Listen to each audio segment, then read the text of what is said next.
ఇయాల రేపు మనుషులకే కాదు మూగజీవాలకు కూడా గ్రూమింగ్ అని మెయింటైన్ చేస్తున్నారు కదా కొందరు. వాటికి తానం చేయించేటందుకు, హెయిర్ కటింగ్కు, గోర్లు తీసేందుకు కూడా మనుషులను పెట్టి చేపిస్తుంటారు. మళ్ళీ దీనికోసం అల్లాటప్పగా కాదు, ట్రైనింగ్ తీసుకొని మరి ఆ వృత్తిలో పని చేస్తున్న వాళ్ళు ఉన్నారు. సరే వాళ్ళంటే పైసలు ఎక్కువ ఉన్న వాళ్ళకు పని చేస్తారు కానీ గీడ చూడుర్రి ఒక అన్న ఏం చేస్తున్నాడో. ఎంత ముద్దుకు కూర్చున్నావే కోతిదానా, మంచిగా చెయ్యన్నా. సమ్మర్ కటింగ్ అని మొత్తం కొరగకుండా నా ఫేస్కి సూట్ అయ్యేటట్టు స్టైలిష్ కటింగ్ ఏదన్నా చెయ్యి అన్నట్టే కూర్చున్నది కదా. ఓ కోతిదానా, కథలకు కాటు పడుతుంది. ఇదట వారం దినాల సంధి రోజు ఈ దేవన్న దుకాణంకి వచ్చి కూర్చుంటుందట. ఈ జయంగా కస్టమర్లు భయపడి లోపటికేస్తలేరట. ఆయన తీయాల అద్దంలో చూసుకుంటా కీస్ కీస్ అంటుంటే కత్తెర చూపియంగానే కథం కుర్షెక్కి కూర్చొని ఈ క్లాత్ కప్పుకుందట.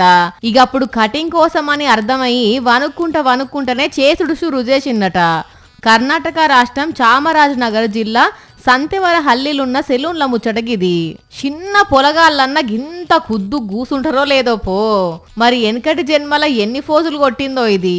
లేకుంటే దీని లవరు అంత సింపిరిగున్నో నిన్నెట్లా లావ్ చేయాలి అన్నందుకే వచ్చి మంచిగా తయారైందో మారుతాం గాని ఇదంతా ఇంకోళ్ళతోటి వీడియో తీపిచ్చి ఇంటర్నెట్లో పెట్టేసరికి మస్తు వైరల్ అవుతున్నది ఇప్పుడు. ఈ దెబ్బతోటి దేవన్న దుకాణం పేరు మారుమోగిపోతుంది కాబట్టి గిరాకీ పెరుగుతుందో లేకుంటే దీని స్టైల్ చూసి తతిమ కోతులే క్యూ కడతాయో కదా.